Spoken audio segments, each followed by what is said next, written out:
Hey, what's going on? So today I'm going to start off with a quick math lesson. It's very simple, but this is something that we need to understand. And so education plus preparation equals clarity, and clarity instills confidence. And if you're going to be a buyer in the Chicago real estate market in 2024, well, you want to be a confident buyer. So today we're going to be breaking down 7 things to consider before buying a home in Chicago this spring in 2024. So to just high level summarize what this video is about is basically if you were to reach out to me talking about wanting to buy a home and you have real estate goals this year in 2024, well, these questions are going to be the exact questions that we're going to talk about on our initial phone call together. And so this is good for you to start thinking about these, to start getting that clarity so that you can have that confidence before setting up a call. And then even more importantly, once you get off that call with me, hopefully you leave with a little bit more confidence so that we can get out into the real estate market together and set you up for success. So let's get into it. Welcome back to the channel. My name is Jordan Pyle, your go-to Chicago real estate agent, and my team and I have been servicing the city of Chicago for the last 10 years, and we'd be absolutely honored to help you with your real estate goals. We get calls, texts, and emails from people just like you every single day talking about moving to Chicago or making a move in Chicago, whether it be in 9 days or the next 90 days. So if you have any questions about your real estate goals, and like I said before, if you want to get set up for success and get this clarity and this confidence to enter the market in 2024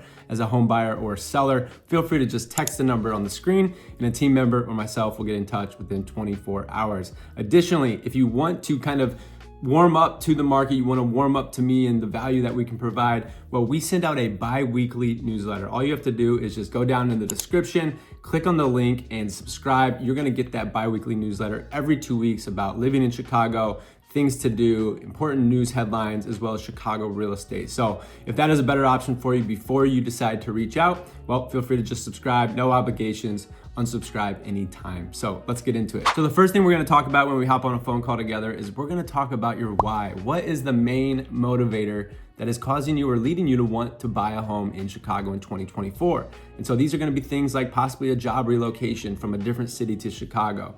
Maybe you just got a different job or a promotion at work and you're desiring something different in a home. Maybe you're going through some of the 5 Ds such as, death, divorce, diamonds, diapers, you're having kids, you're growing your family. There's always going to be a main reason that's leading kind of the decision making or at least starting the process of why you're deciding to make a move in 2024. So these are things you're just going to want to consider because everyone is buying or selling for different reasons. And so just getting clarity about that right away. So understanding what this is for you and so that I can understand it is really going to paint this picture for us so that we can refer back to the bigger picture in times where maybe sometimes during the process things get stressful or they get hectic. There's always going to be a bigger picture in mind. So if we can stay focused on the bigger picture or the motivation or your why, it's going to be absolutely critical to making a great solid investment with a home purchase. All right, the second thing we're going to talk about is your timeline. A lot of times people want to just get out and start looking at properties right away, and I think that is completely backwards. And it's okay if you want to go, kind of get a feel for some things. You're going to stop through some open houses. You're going to try to understand, what value you're going to get in different neighborhoods or in different property types or at different price points. However, understanding your timeline and your why first is even more important. And so your timeline allows us to work backwards. And so the way that I usually ask this question in our initial phone call together is, in a perfect world, when would you ideally be closing on a home and moving in? Not necessarily going under contract, not starting the process, but ideally in a perfect world, when would you be closing on that property? So then we can work backwards. And as you probably heard me talk about in different videos, the ideal time frame for you to start the process of purchasing a home is somewhere between like 90 and 120 days. If you're within 60 days, it's going to be a little bit tight. If you're within 30 days, it's not said that it can't be done. However, it's going to be very tight. We're going to have to be very clear. We're going to have to move fast, and we're going to have to be very serious about making offers and going under contract. And so understanding your timeline gives you clarity. It allows you to understand, what are the checklists of items that need to get done so that you can put different deadlines on those and assign those to you so that you can kind of chip away at them. We all have jobs, we all have lives, we all have things that we're doing outside of buying a home, right? And this is what I do for a living, but for the normal person or for somebody like you, this is something extra that you're doing, right? It's a huge decision and it's a huge part of your life, but it's not the only thing. And so we need to carve out enough time and make sure that we have a sufficient amount of time to be able to work backwards so we don't feel rushed and we can make confident buying and selling decisions. All right, the third question I'm going to talk to you about is, how are you planning to finance, right? Are you going to be paying cash for the property? If so, perfectly fine. I have a lot of people that pay cash for properties. I have a lot of people that also can pay cash for properties, but they still decide to get financing. And so that's the second thing. Are you getting financing, and are you pre-approved yet for a mortgage? If you're kind of 6 months or more out, you're likely not pre-approved yet, because most pre-approvals only last for about 90 to 120 days. So you may have had preliminary conversations with the lender, you may have a rough idea of what you can afford, but when you're in about that 90 to 120 days out from writing offers and going under contract, not necessarily closing, but writing an offer, going under contract, that is when you actually want to get your official pre-approval. And the reason we want that is because not only does it show me as your agent that you are approved for X amount, but it also gives you the clarity of what the search parameters should be when we're looking at properties. And finally, when we do get to the point of writing an offer and presenting that offer to hopefully negotiate and go under contract, the pre-approval is going to be a necessary item. If you're paying cash, it's going to be some sort of proof of funds or some sort of like letter from a financial advisor. These are the different things though, and the different proof that we're gonna need to accommodate our offer so that that offer looks as strong as possible in the eyes of the seller's agent and of course the seller. So once we get off this initial call together, if you are planning to finance, which I would say about 75%, maybe 80% of the people that I work with are deciding to actually obtain a loan on the property. And if you are not yet pre-approved, or you don't have a lender connection or a mortgage officer, there's a lot of different kind of words that you can use for that, but the person you're gonna get your loan from, then I will make some recommendations. And if you need it or if you want it, I've been working with my loan officer for the last 9 years. Shout out Justin Lepatin with Vibe Mortgage, and they'll take great care of you. Basically, you fill out a questionnaire, they onboard you, you have a conversation with them, and they can really help dig into, how much money you make, what is your credit like, how much debt do you have, what is a comfortable monthly mortgage payment for you? Because ultimately, at the end of the day, after we have these conversations, both with myself and with your lender, really we want to zone in on what is that monthly mortgage payment, not the purchase price, but what is that comfortable monthly mortgage payment that is going to be a good payment for you on a monthly basis, and it's not going to leave you house poor. And so again, this is something that I find gives a ton of clarity. You get clarity through answering these questions for yourself, and you get clarity through talking with me about the process. But I find that when people walk away from that conversation with their lender, that they're even more excited and even more confident about venturing out into their home purchase. All right, so the fourth question we're gonna talk about is, what type of home are you looking for? You're probably asking yourself at this point, like, Jordan, I wanna talk about neighborhoods, I wanna talk about my wish list. Well, we're gonna get there, but all these preliminary questions will help us determine what neighborhoods you can live in and you can afford, and it'll also determine your price point because of the types of properties in these neighborhoods. And so when I talk about what type of property you want, is this a single family home? Are you looking for a condo? Are you looking for a townhome, or possibly even a multi-unit property? Also, how much space do you need, right? Are you looking for a studio, a 1-bedroom? Do you need a 2-bed plus? Do you need 3 beds, 4 beds, 5 beds, or more? What does that look like? How many bathrooms do you need? And then ideally, how much square footage are you thinking that you're gonna want? Do you need it to be 2,000 plus, and anything under 2,000 you're not even gonna consider? Or are you willing to kind of be a little bit flexible here, because different types of spaces live differently and they make it feel either bigger or larger? For example, just give you one quick one here. So if you're buying a condo versus a townhome, or maybe even a single family versus a townhome, a townhome is typically gonna be more vertical living, right? So you're gonna have smaller rooms, you're gonna have a lot of square footage, but it's gonna be stacked on top of each other, either 3 or 4 levels. Versus if you're gonna buy a flat, let's just say it's a 3-bedroom home, and one's a townhome and one is like a flat where everything's all on one level. Well, the flat is typically gonna feel a lot more open, and it may make it feel like it's a bigger space, even though the square footage is exactly the same, just because you're not kind of going upstairs and you're not kind of in this compartmentalized type townhome feel. However, a lot of people like townhomes for various different reasons, because it gives a little bit more privacy. You typically don't have anyone living above or below you. A lot of times you do have people basically sharing walls with you on the sides. And the only way to avoid that is if you go single family, right? And so if you want a single family home, then that is the way that you can kind of have your own detached piece of property where you're gonna have the maximum amount of privacy and you're not gonna have a ton of noise from the neighbors, things like that, right? So this is why we talk about what type of property you're looking for, because for example, if you're looking to buy a single family home in Lincoln Park, where I live in Chicago, and where I work, and where a lot of you guys reach out to me about, well, Lincoln Park, you're not gonna really get a single family home under $1 million, right? And so if you're wanting a single family home under $1 million, and you tell me you need to be in Lincoln Park, well, we're probably gonna have that hard conversation to say, hey, well, maybe we need to explore some different neighborhoods, or maybe we consider a townhome or some other type of property so that we can actually make everything fit into the box of what you desire, right? And I'm not ultimately just gonna give you information at the end of the day. My job is to tell you what you need to hear based on experience, based on facts and details and knowing the market, and you're the one that needs to make the decisions, right? But if you're gonna be unrealistic,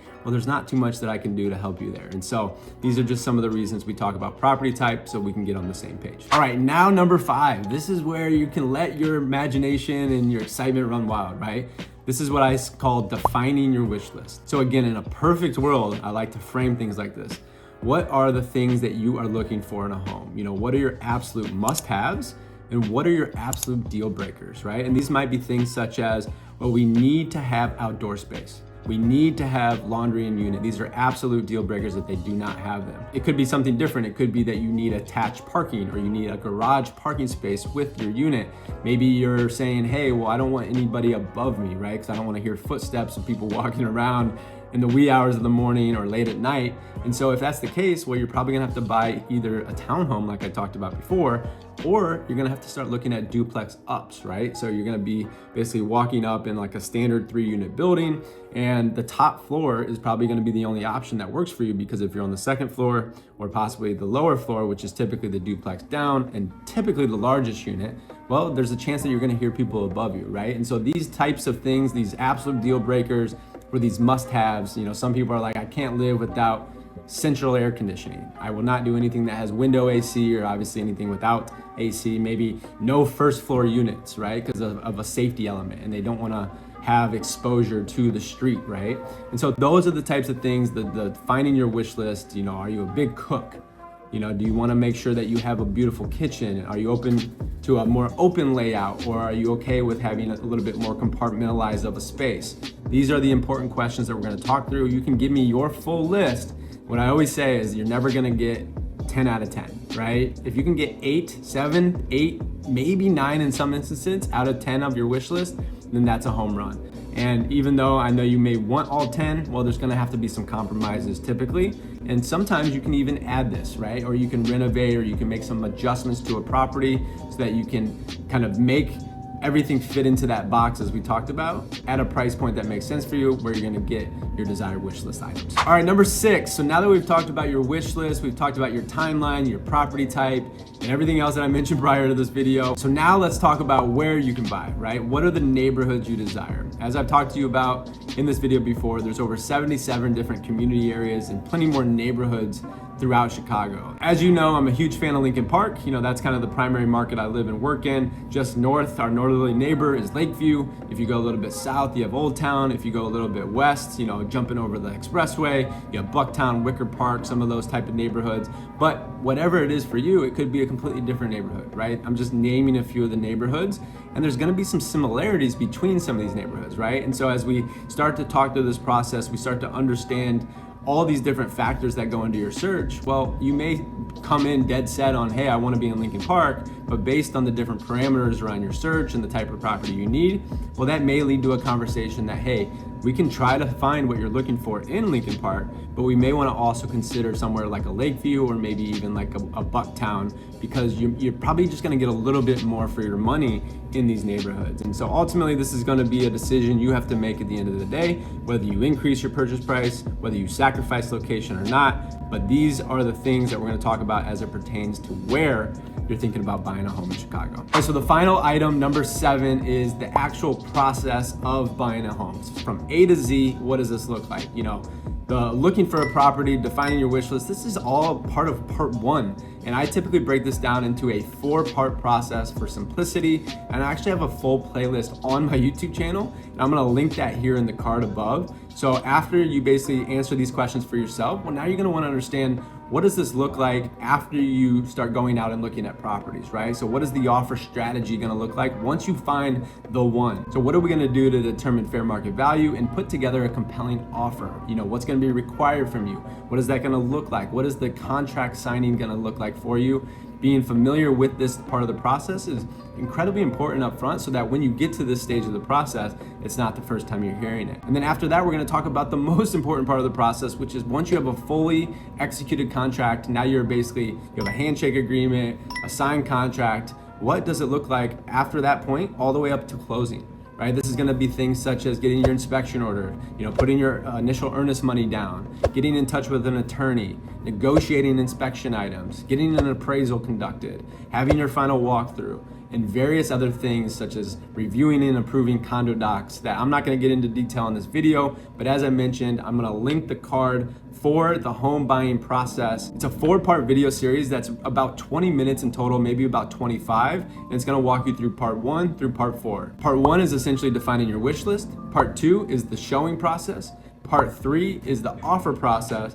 And part 4 is what I just mentioned, which is the contract to close process. So this is a very helpful resource. Once we get off this initial phone call together, that's part of my process as well. I'm gonna send you this link to this playlist, and then I'm gonna ask you to basically review that, take a list of questions down, and if we need to hop on an additional phone call to answer some of those questions or provide another layer of clarity, well, we're happy to do that. And so you wanna be an educated home buyer in this market, right? You wanna work with an agent and a team on your side that can help you navigate the waters of the 2024 Chicago real estate market. We are in somewhat of a different time, right? We're gonna be in a very competitive market this year. We have this, I'm gonna call it a problem, but it's more so just a sticky issue where we have not as much inventory as we need to match the amount of demand in the market, right? So there's not enough homes for sale for the amount of people that wanna buy homes. And so this has led to multiple offer situations, prices going up and above asking price on homes. And so for you as an uneducated buyer in this market, you're gonna have a very tough time. And if you're just gonna go out, try to just look at properties and then engage with a realtor, then engage with a lender, and hope that you can do all this in time to put together an offer to actually be competitive so that you can win that property, well, I'm just gonna tell you straight up, you're gonna lose that 10 out of 10 times. And so doing all this homework up front and really understanding what this process is going to entail is going to put you leaps and bounds above the competition. And if you can empower yourself, if you can get confidence and clarity in this process and work with an agent that is gonna help guide you and help you make these decisions and be a soundboard for you, well, it's gonna set you up for success. So I'm gonna leave you with this, the math equation I talked about at the very beginning of this video. Education plus preparation equals clarity. Clarity instills confidence, and you wanna be a confident home buyer in the 2024 Chicago real estate market. So this has been valuable to you today. Hope it has. This is what we do day in and day out. My team and I would be honored to serve you in your real estate goals. So just text the number on the screen if that's interested to you. And if not, if you're just trying to warm up to the process, well, click the link down in the description and subscribe to our bi-weekly newsletter. That's all for today, folks. Hope you enjoyed. See you on the next video. Peace.